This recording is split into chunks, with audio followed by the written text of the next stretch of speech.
right, time now for This Week in Auto History, Mr. Mars. There you go. Yeah, buddy, we had a few things that we found this week.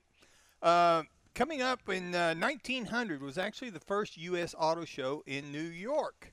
Now, this is it's been going on ever since then. The first one had 66 vehicles in it.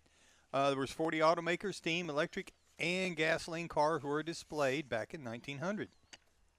Then, on 1901, Henry Ford's first racing win. Now, this is when Henry Ford, it was a 10-mile race in Michigan, and the name of the car was Sweepstakes, 26 horsepower, and it was driven by Barney Oldfield. Oh, yeah. And this is really kind of what he beat Winton.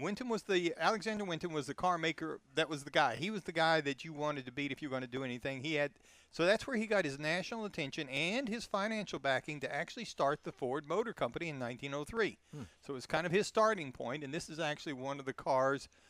This was a 1902 model, and it was actually went on to be the first car to go over 100 miles an hour. Yeah, it looks like the first LS. It was close.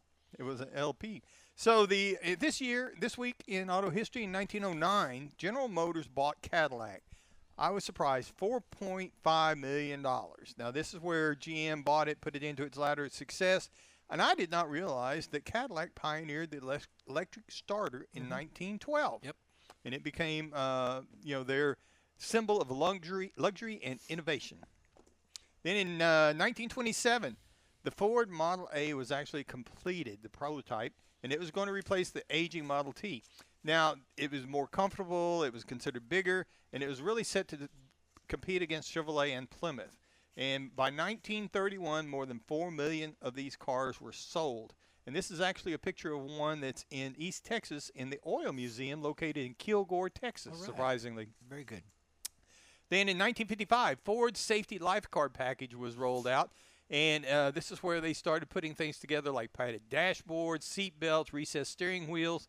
And their first sales were pretty modest. People didn't really care for it, but it actually started paving the way to where we are now with seat belts and airbags and things like that.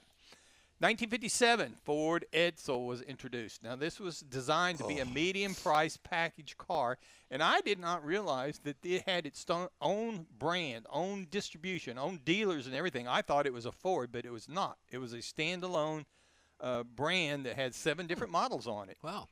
And by 3 years, they sold 118,287 cars, which is not a whole lot. That's why they quit selling it. People just didn't like it. But now they're kind of a classic, and they're kind of considered a collector's item. Stay tuned next week for the recall. Exactly.